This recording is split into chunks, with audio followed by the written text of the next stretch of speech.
말년이죠. 예, 그러니까 말년에 일을 만들고 싶지 않았겠죠. 군대 가면 그런 말이 있다잖아요. 말년에는 떨어질 낙엽 조심하라고 하는 그런 말이 있었죠. 그러니까 자기 말년을 그냥 이제 편안하고 아무 문제 없게 보내고 싶었던 벨릭스.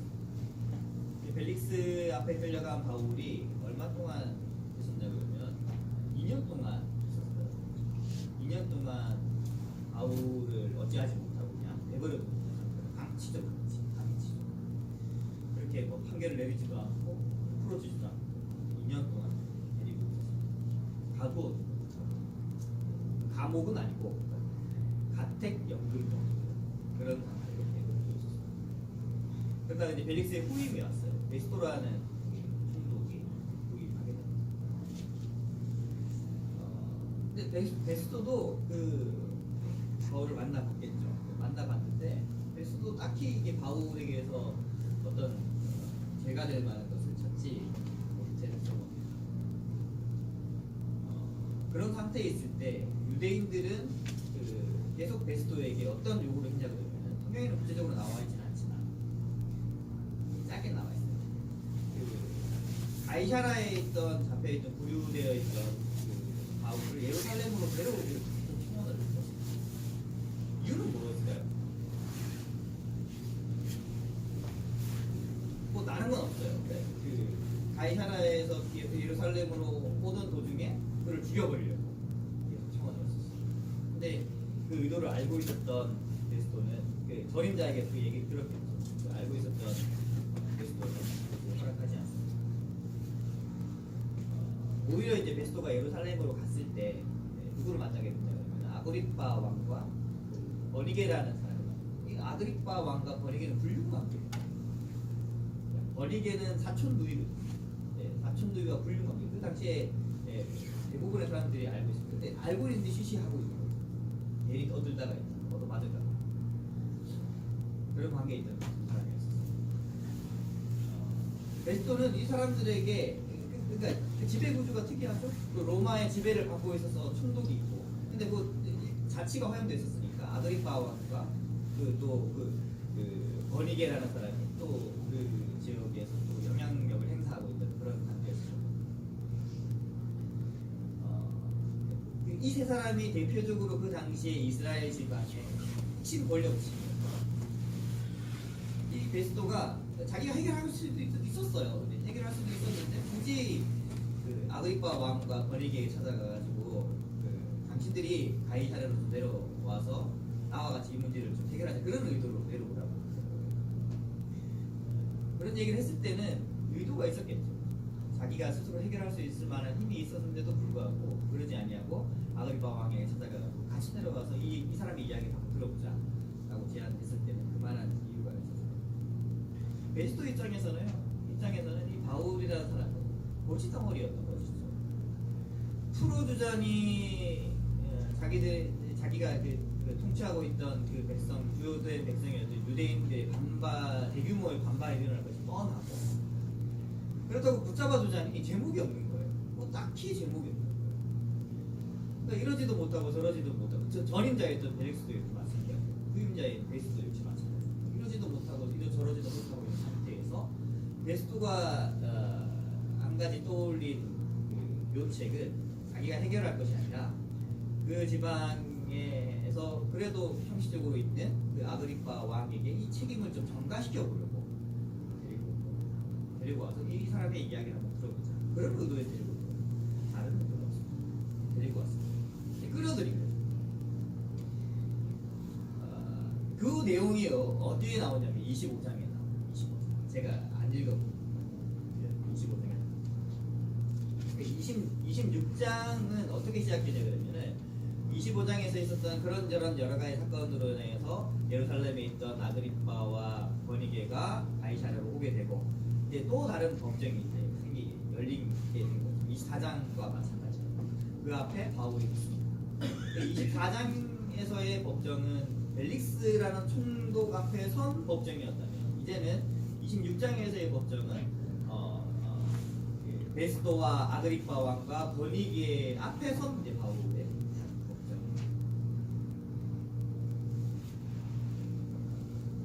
이스라엘을 실질적으로 대표하던 사람들 앞에 바울을 쳤습니다. 그리고 그러면서 자기 이야기를 하게 된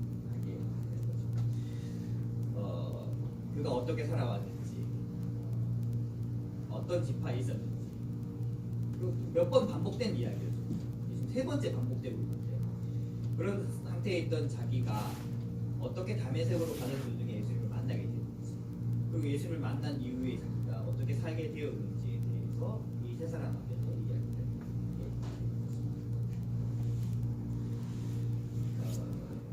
바울은 이 사람들 앞에서도요 주눅들지 않고 아주 명료하고 강경하고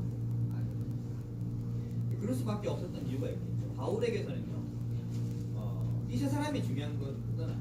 그러니까 우리로 치면은 만약에 이제 제가 재판을 받는다고 치면은 여기 강원도니까 강원도지사,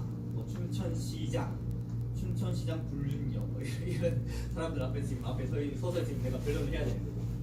근데 보통 사람 같은 이런 사람들이 앞에 있으면 약간 좀 늘기 마련일 거예요. 근데 바울은 전혀 그러지 않습니다. 그럴 수밖에 없는 이유는 바울이 지금 자기 앞에 있는 이 권력자들, 이 사람들보다 더 높은 분이 자기의 백그라운드로 있기 때문에 이 사람들 앞에서 주눅들 이유가 전혀 없는 거죠. 왜 당신들 앞에서 내가 할 말을 하지 못해야 돼? 이런 바울은 명심하고 명확하게. 그런데 상황을 잠깐 뒤집어 보면요, 지금 이 사람들은 법관으로 앉아 있는 거예요. 근데 바울은 자기 딴에는 이 사람은 중요한 게 아니야. 내 뒤에는 백그라운드에 하는 중이죠. 이렇게 생각하고 지금 앞에 서서 당당하게 얘기를 하지만 뒤집어서 생각해 보면 이 사람들이 마음만 먹으면 바울 하나 죽이는 건 어려운 일 아니에요. 그 자리에서 바울 당신은 아무 제목이라도 끌어들이면 되잖아. 끌어들여가지고 당신은 사형에 해당되는 죄니 당신은 사형을 갑시다. 이렇게 얘기를 하면 그 자리에서도 사형이 가능한 그런 상태. 생명을 흘릴 수 있는 그런 상황에서도 그렇지만 바울은 그들보다는 하나님을 더 하나님을 바라보고 한순간도 오늘 얘기하지만 바울의 변화된 이후에 바울의 삶에서 한순간도 그것을 잊지 않고 이렇게 바울이 살았어요. 어느 곳에서 우리는 그렇습니까? 우리는 뒤에 백그라운드로 하나님이 계시다고 생각을 하면서 이렇게 살아갈 때 이렇게 어깨에 힘이 들어가고 당당하게 얘기할 수 있는가? 이 설교를 준비하다가 이제 그런 생각이 들었었어요. 나는 실제로 그렇게 살고 있나? 그런 생각이 좀 들었었어요. 만약에 내 뒤에 이건희 회장이 있다든지 권력자가 핵심 권력자가 누가 나를 이렇게 백그라운드로 밀어준다고 하면 그냥 내가 뭘 하지 않아도 다른 사람들 알아서 길고 저절로 그냥 힘이 들어갈 것 같아요. 그걸 생각해보면. 근데 그런 사람들보다 더 훨씬 더 위대하고 더 대단한 분이신 하나님을 백그라운드로 가지고 있는 내가 그렇게 세상을 그렇게 살아가고 있나? 라는 생각이 좀 들었어요. 쉽지 않은 것 같긴 해요. 그런데 우리가 의식을 하든지 못하든지 간에 우리가 함께 하시면 하나님이 있으면 그런 바울은 그들 앞에서 주눅들지 않고 오히려 아그리빠를 포함한 거기에 앉아있는 핵심 권력층들 앞에서 뭐라고 얘기를 하냐면 이렇게 얘기했어요. 바울 제가 읽어봐 드릴게요. 바울이 이르되 말이 적으나 많으나 당신뿐만 아니라 오늘 내 말을 듣는 모든 사람도 다 이렇게 결박된 것 외에는 나와 같이 되기를 하나님께 원하나이다. 이게 무슨 말이냐면 지금 핵심 권력층 앞에 선 바울이 이렇게 얘기를 하는 거예요. 이런 말 저런 말 하지 말고 내가 지금 하고 싶은 말은 뭐냐? 핵심은 당신들이 어떻게 생각하든지 간에 당신들이 어떻게 생각하든지 간에 내가 지금 이렇게 결박되어 있는 그러니까 죄인으로 취급당하고 있는 이 상태 빼고 당신들도 나와 같이 똑같은 그리스도인이 되기를 원합니다. 라고 지금 이 사람들 앞에서 얘기를 하고 무슨 얘기입니까? 당신들도 예수 그리스도를 믿어야 돼. 그 얘기를 지금 그 앞에서 지금 하고 얼마나 입장 바꿔오는 거 얼마나 당돌하고 대단하죠. 아그리빠는 그 얘기를 듣고 너가 적은 말로 나를 그리스도인 되게 하려고 하는 그런 얘기. 아그리빠가 알고 있었던 살짝 열이 받은 거. 자, 이 세 사람이 바울의 이야기를 다 들었습니다. 바울이 어떻게 살았는지, 또 예수를 믿고 난 다음에 어떻게 지내왔는지, 그 다음에 심지어는 당신들도 나와 같이 되기를 원합니다. 이 얘기를 다 들은 후에 이 세 사람이 내린 결론은 뭐예요? 자기들끼리 얘기를 해요. 내린 결론은 뭐예요? 이 사람에게서 죄를 찾을 수가 없어요. 오히려 뭐라고 얘기를 하냐면, 그 바울이 이 사장에서 상소하잖아요. 그러니까 그 로마 황제에게 상소를 합니다. 자기가 이제 로마 황제에 가서 재판을 받고 상소를 하는데, 만약에 바울이 로마 황제에게 상소를 하지 않았다면 지금 이 자리에서 풀어줄 수도 있었겠다. 그만큼 바울에게서 죄를 찾을 수 없었던 것이죠. 그렇게 바울은 자기의 인생을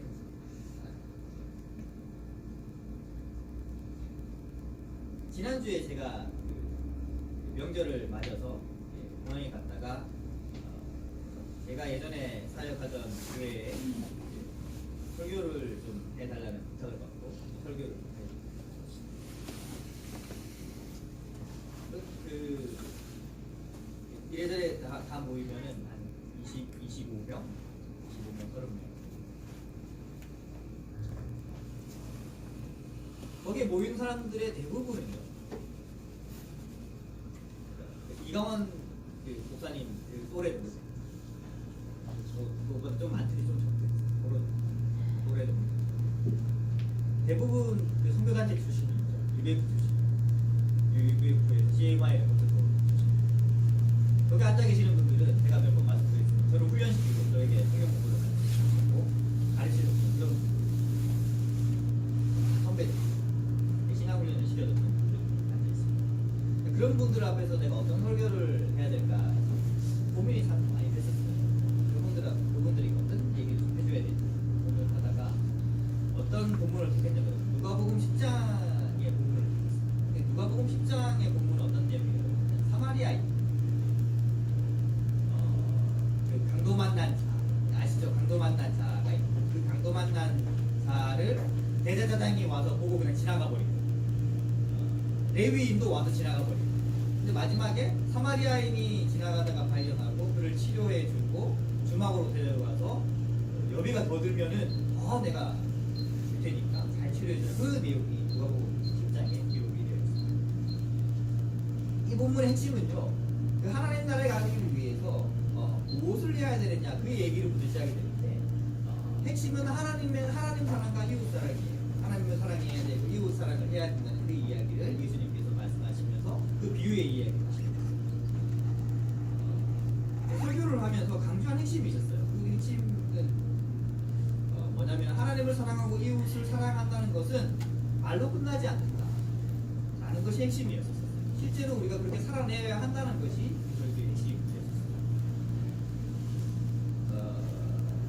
구약부터 시작해서 신약에 이르기까지 성경에서 계속해서 강조하는 바는 그 하나님 사랑과 이웃 사랑이에요. 그것을 통해서 어떻게 하나님께서 하나님 나라를 이루어 가시는가가 성경의 핵심으로 좀 나타나 있는데, 그런데 이 둘이 하나같이 이야기하고 있는 것은 뭐냐면, 제가 아무리 성경을 뒤져보고 살펴봐도 이 둘이 이야기하고 있는 핵심은 하나님께서 우리에게 허락하신 것들을 붙잡아서 그렇게 최선을 다해서 그렇게 살아내는 것이 우리의 제 이야기를 아마 종교식 개혁 시대에 루터나 칼빈을 들으면 약간 좀 저건 아니냐 그런 생각을 할 수도 있을 거예요. 약간 행위를 강조하는 것처럼 이게 느껴질 수도 있고. 근데 제 얘기는 행위를 강조하는 건 아니에요. 믿음만큼 중요한 게 행위고, 그러니까 믿는 것만큼 그렇게 살아내는 것이 중요하다는 것을 강조하는 게, 야고보서 그렇게 얘기를 하고 있어요. 근데 성경을 제가 아무리 열심히 읽어봐도 행위를 터부시하게 그렇게 하는 건 없어요. 열심히 살아내는 것은 성도들의 삶에서 굉장히 중요한 부분입니다. 근데 그 이야기도 누가복음 10장에 이렇게 나와 있어요. 실제로 그 예수님의 비유 이야기에 보면은 선한 사마리아인이 실제로 그 사람을 데리고 가서 치료해주고 자기의 시간과 물질과 환경들을 희생해가면서 그런 일을 해나가요. 예수님께서 비유하신 그 말씀 핵심은 그렇게 너희도 살아라 이 얘기거든요. 너희들이 그렇게 이웃 사랑하면서 산다고 말하는 바리새인들, 사두개인들, 너희들이 실제로 이웃을 사랑한다고 말하고 있지만 사실은 너희들은 사마리아인보다 못하다라는 이야기를 이 비유를 통해서 하고 있거든요. 그렇게 살아. 그렇게 살면은 하나님 나라의 백성이 될 수 있어. 구원받을 수 있어. 영생을 받을 수 있어. 그 얘기를 예수님께서 이 비유를 통해서 하고 있는 거죠.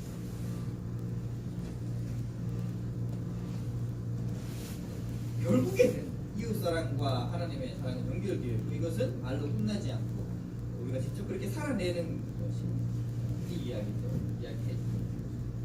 자, 이 이야기를 풀어가면서 그분들에게 강조한 것은 하나님과 이웃사랑을 사랑하기 위해서는 결국에는 자기 자신을 돌아보고 그 한계를 깨닫고 내가 하나님 앞에서 얼마나 하나님을 사랑하지 못하는지 내가 하나님께서 말씀하신 그 계명을 쫓아서 살아가는 것이 이웃사랑을 하라고 말씀하시지만 정말로 내가 이웃을 사랑할 수 없는 존재임을 깨달으면서 그 한계를 깨달으면서 다시금 하나님 앞에 회개하고 돌이키고 그렇게 돌이켜서 다시금 그 일을 살아내기 위해서 정말 최선을 다해 살아내야 한다는 것이 제 얘기의 핵심이었습니다. 자, 이 설교를 쭉 하면서 어떤 생각이 들었어요. 바울이 떠올랐어요. 그러니까 우리 교회에서 제가 사도님 설교를 하면서 얘기를 했던 바울이 떠올랐어요. 바울 자신이 밝힌 바와 같이 예수를 만나서 회개하고 돌이키게 된 그가 어떻게 그 인생을 하나님을 사랑하고 이웃을 사랑하라는 그 계명을 쫓아서 성경에서 말씀하신 그 예수님의 말씀을 쫓아서 그렇게 직접 살아내는 그 바울의 여정이 그 설교를 하면서 떠올랐어요. 바울이야말로 정말로 이렇게 단순한 물론 바울 말고도 많은 그 믿음의 사람들이 그렇게 살아냈겠죠. 바울이 떠올랐어요. 오늘 말씀에서도 이렇게 마찬가지예요. 그는 예수님께 그 사명을 받은 자로서 하나님과 이웃 사랑을 위해 최선을 다해 도운 것이다. 지금 오늘 본문에서도 그 이야기입니다. 제가 읽어드렸지만 자기는 높은 사람이든지 낮은 사람이든지 어떤 상태에 있든지 간에 그러니까 예수 그리스도의 말씀을 쫓아서 하나님의 뜻을 쫓아서 구약부터 이어져 오는 그 말씀을 쫓아서 자기는 그렇게 살아왔다라는 것을 밝히는 거예요. 지금 이 법정에 선 법정에 선 그 순간조차도 바울은 복음을 위한 그의 헌신과 희생을 그의 삶의 끝까지 살아내는 것입니다. 17절과 18절은 그가 전한 복음이 그가 이렇게 살아갈 수 있는 그 복음이라는 것이 무엇인지에 대해서 핵심적으로 바울이 얘기를 해주고 있습니다. 같이 한번 읽어볼까요? 17절과 18절 같이 한번 읽어보겠습니다.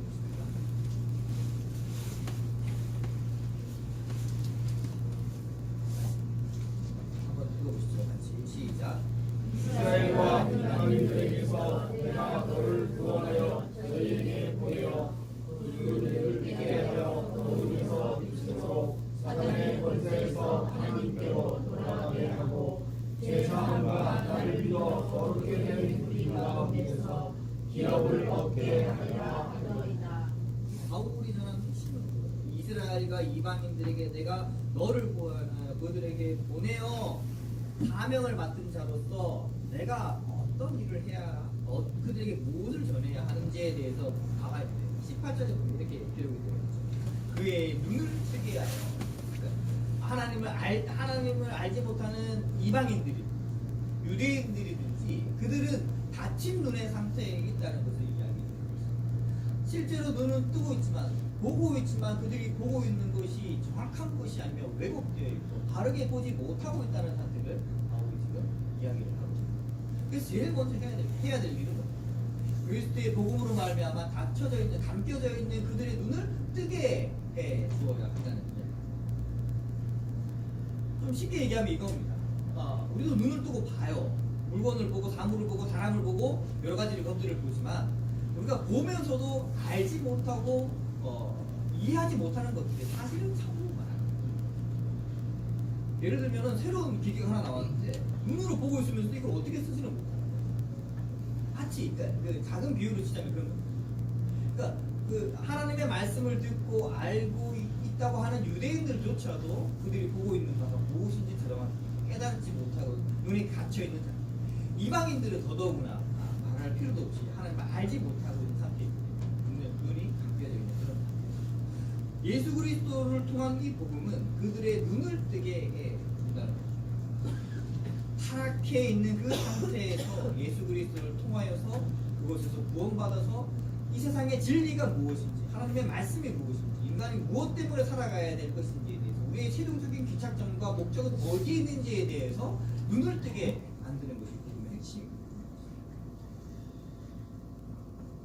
이렇게 눈을 뜬 상태에서는 이제 무엇이 이루어지냐면 바울의 말로 의하면 어둠에서 빛으로 이루어진다고 얘기하고 있습니다. 예수님을 알지 못하는 인간은 어둠에 있는 자들이라는 것이죠. 예수님께서도 이런 비유를 많이 하셨습니다. 성경에서는 이런 비유가 많이 나옵니다. 예수님께서 복음서에서 종종 그 빛에 관하여서 얘기를 하십니다. 어둠과 빛에 관하여서 얘기를 하십니다. 우리가 잘 알고 있는 부분이죠. 마태복음 5장에 보면 비유들이 쭉 나오는데 거기에 보면 등경 위에 등불이라는 우리가 잘 알고 있죠. 제가 한번 읽어봐요. 너희는 세상의 빛이라 산 위에 있는 동네가 숨겨지지 못할 것이고 사람이 등불을 켜서 말 아래 두지 아니하고 등경 위에 두나 이러므로 집안 모든 사람에게 빛이 나리라. 이같이 너희 빛이 사람 앞에 비치게 하려 그들로 너희 착한 행실을 보고 하늘에 계신 너희 아버지께 영광을 돌리게 하라. 사람이 등불을 켤 때 그 등불을 아래에 두지 아니하고 위에 두는 이유는 밝히기 위해서입니다. 그러니까 예수님께서 이 비유를 제자들에게 하시면서 하신 얘기예요. 예수님을 믿는 사람들은 이와 같이 되어야 된다. 예수님을 통한 그 복음으로 말미암아 세상 가운데서 어둠에 있던 자들에게 밝혀 빛을 보게, 그 빛이라는 것은 결국엔 예수님께로 인도하게 됩니다. 그것을 알게 됩니다. 그러니까 하나님을 알지 못하는, 예수님을 알지 못하는 자들, 이렇게 어둠에 갇혀 있는 자라는 것을 이야기하고 있죠. 춘천은 안 그럴지도 모르겠어요. 가평만 가더라고요. 제가 살고 있는 가평만 가더라고요. 요즘 특히나 요즘 한 6시만 돼도 까매지죠. 한겨울만 되면 정말 깜깜합니다. 칠흑 같은 어두움이라는 것이 무엇인지 경험해보지 못한 사람들은 알지 못해요. 칠흑 같은 주변에 빛 하나 없는, 시골에 살았던 분들은 아실 거예요. 달빛 없고 주변에 빛 하나 없을 때 그 칠흑 같은 어두움이라는 건요, 자기 팔을 뻗었을 때 자기 손이 안 보이고 다리를 뻗었을 때 자기 발이 안 보이는 그런 어두움이 칠흑 같은 어두움. 굉장히 두렵고 떨리는 그런 두려움이 칠흑 같은 어두움. 마치 하나님을 알지 못하는 자들, 예수님을 알지 못하는 자들, 그런 어두움에 갇혀서 내가 어떻게 해 나가야 될지에 대한 두려움에 사로잡혀 있는 그런 상태에 있는 자들, 그런 칠흑 같은 어두움에 있을 때 작은 촛불이 하나 켜져 있으면 그것이 얼마나 큰 우리에게 큰 위안이 되는지 알 수 없어요.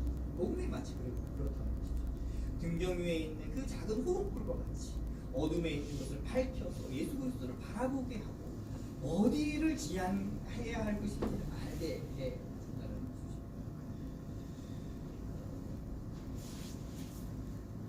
눈을 뜨게 한다는 거죠.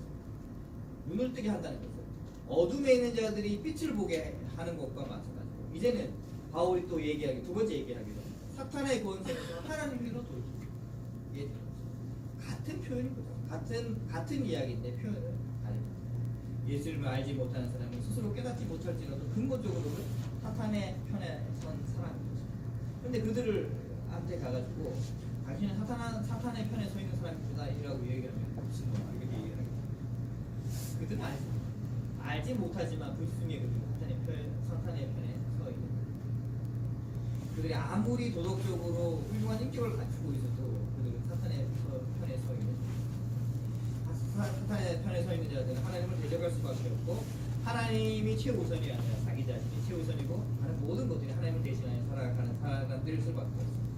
이런 사람들의 결국은 영원한 심판이 있습니다. 바울 자신은 예전에 그랬던 자임을 스스로 그렇게 깨닫고 그래서 더 간절히 그렇게 살기 원했던 것입니다. 가인이 세인이었지만 그도 어둠에 있었고 사탄의 권세 아래에 있었던 자들의 가였던 것이죠. 그런 그가 예수님을 만났고 빛으로 나왔고 눈을 뜨게 되었고 하나님께 돌아오게 되었습니다. 하나님의 편에 서게 되었습니다. 결국 이 복음이라는 것은 이런 영적인 상태의 완전한 상태, 감겨져 있는 눈이 뜨게 되고 어둠에 있던 자가 빛으로 나오고 사탄의 편에 선 자가 하나님 편으로 돌이키고, 복음이라는 것이 예수 그리스도로 통한 복음이라는 것이 이런 일을 일으킨다라는 것을 바울이 이야기합니다. 이것이 바로 중생이며 이 가정 가운데 회개가 반드시 일어나게 되는 것입니다. 복음을 통한 회복은 죄를 사하고 하나님 나라의 기업을 얻게 됩니다. 바울은 얘기를 합니다. 하나님 나라의 기업이 있을 것이다. 예수님께서도 그런 얘기를 하셨습니다. 하나님 나라의 기업이라는 것은 하나님 나라에 속하게 되는 것을 말하는 것이죠. 굉장히 단순하지만 이 단순한 이 복음이야말로 강력한 힘이 있습니다. 왜냐하면 완전한 인간의 전환입니다. 사형에 내려진 자들에게 베풀어지는 가장 큰 기쁨의 소식은 그들의 죄가 사하여야 된다는 그런 소식입니다. 바울이 그랬고 우리가 그랬더니 예수님을 통한 복음은 우리의 존재 자체를 완전히 뒤바꾸어 보았고 뒤집어들었습니다. 바울은 자신이 경험한 이 복음을 전했고 지금 이 순간에도 이스라엘을 대표하는 자들 앞에서 당당한 이 복음을 전하고 있습니다. 당신들도 나와 같이 되기를 바랍니다. 하면서 당당하게 전하고 있습니다. 그의 말과 같이 바울은 로마 황제에게 상주하지 않았다면 석방될 수도 있었을 것입니다. 하지만 그의 목표는 이 예루살렘과 유대와 이 이스라엘이 다가 아니었습니다. 더 나아가서는 아시아와 유럽과 모든 지역이 그의 전부의 대상이었습니다. 그래서 그는 로마 황제에게 상주하는 것이죠. 이 땅에 끝까지 복음이 전해지는 것을 그는 소망을 했습니다. 소망을 했고 그렇게 그는 살아내고 있습니다. 우리가 교회에 속하고 성도로 살아가는 것이 일상적인 일이라서 그다지 대단한 것처럼 느껴지지 않을 때가 사실은 많이 있죠. 교회에 가고 말씀을 묵상하고 기도를 하고 찬양하고 하는 것이 우리의 계속되는 쳇바퀴처럼 반복되는 일상 가운데 속해져 있는 것이라서 그게 뭐 그렇게 대단한 일인가 하는 것처럼 안 느껴질 때가 많습니다. 하지만 예수님을 믿고 따르는 것 자체가 사실은 대단한 것이죠. 어떻게 이 세상 가운데서 우리가 수많은 사람들 가운데서 우리가 예수를 믿으며 어떻게 살아갑니까? 지금 이 순간에 우리가 놀러 가지 않으면 집안에서 TV 보고 쉬고 있지 않으면 교회에 나와서 예배를 드리겠습니까? 대단한 것 같지 않지만 사실은 엄청난 일을 우리 하고 있습니다. 지금도 어둠에 거하는 자, 사단의 편에 선 자들 훨씬 더 많은 상태에서 훨씬 더 많은 그런 상태에서 우리는 예수님을 따르고 있다는 것만 못과 그런 일을 해내고 있는 것입니다. 이것이 하나님의 은혜인 것이죠. 우리를 택하시고 어떤 이유에서인지 모르겠지만 하나님께서 우리를 선택하시고 택하시어서 하나님의 말씀을 이끌어가시고 복음을 듣게 하시고 그 복음을 쫓아서 살아갈 수 있을 만한 그런 힘을 우리에게 주신 것이 하나님의 은혜인 것입니다. 바울도 그랬습니다. 그가 다메섹에서 예수를 만난 것이 하나님의 은혜였었고 우리가 교회에 속한 것도 하나님의 은혜입니다. 성도가 된 것도 하나님의 은혜입니다. 지금 이 자리에서 하나님께 예배드리는 것도 하나님의 은혜이고 우리가 헌상을 드릴 수 있는 것도 하나님의 은혜입니다. 하나님께서는 지금 이 순간에도 여전히 우리 각 사람과 우리 모든 교회들과 세상의 모든 교회들을 인도해 하시고 주시고 이를 위해서 하나님께서는 우리의 상황들을 움직여 주셨습니다. 우리가 만나는 모든 사람들, 우리의 부모들, 우리가 처해지는 그 모든 상황들을 조성하셔서 그렇게 이끌어가고 계신 것입니다. 지금 우리가 이 자리에 있게 된 것은 결코 우연한 것이 아닐 것입니다. 하나님의 인도하십니다. 하나님의 그 뜻을 쫓아서 우리가 이 자리에 된 것입니다. 하나님께서 바울을 그런 사람으로 쓰셨고 우리 역시 그렇게 쓰임받는 사람이 될 것입니다. 이 자리에서 우리 가족과 친구들 그리고 주변의 사람들에게 복음을 전할 수 있도록 우리를 그렇게 만들어 가실 것입니다. 바울은 자기 재판을 통해서도 이 일이 이루어지기를 소망을 했습니다. 그만큼 복음으로 인하여서 변화된 가치가 다른 무엇보다도 훨씬 더 크고 대단합니다. 세상의 권력자들이지만 그들이 예수 그리스도를 알지 못했고 그들이 보기에는 정말 한없이 나약하고 연약한 자들에 불과했는 것이죠. 그런 자들 앞에서 바울은 그렇게 연약한 상태를 보고 당신들도 나와 같이 되기를 바랐다는 어둠에서 빛으로 인도되기를 바랐다는 것입니다. 눈을 크게 뜨게 하고 복음을 통하여서 어둠에서 빛으로 인도하게 만드는 사탄의 편에서 하나님께로 나아가게 만드는 그런 복음의 힘을 믿으면서 한없는 하나님의 그 은혜에 감사하는 우리 모두가 되기를 소망합니다. 그 가운데 반드시 희게와 희생과 헌신이 동반되어야겠지만 이 믿음의 경주를 끝까지 달려나가면서 힘들고 어려운 일이 있더라도 믿음의 길을 포기하지 아니하고 하나님께 주신 그 힘을 쫓아서 그렇게 살아낼 수 있는 우리 모두가 되기를 바랍니다. 하나님께 속한 것으로 인하여서 그 큰 영광 가운데 거할 수 있는 것으로 인하여 확신을 잃지 아니하고 흔들림 없이 나아갈 수 있는 우리 모두가 되기를 소망합니다. 기도하겠습니다.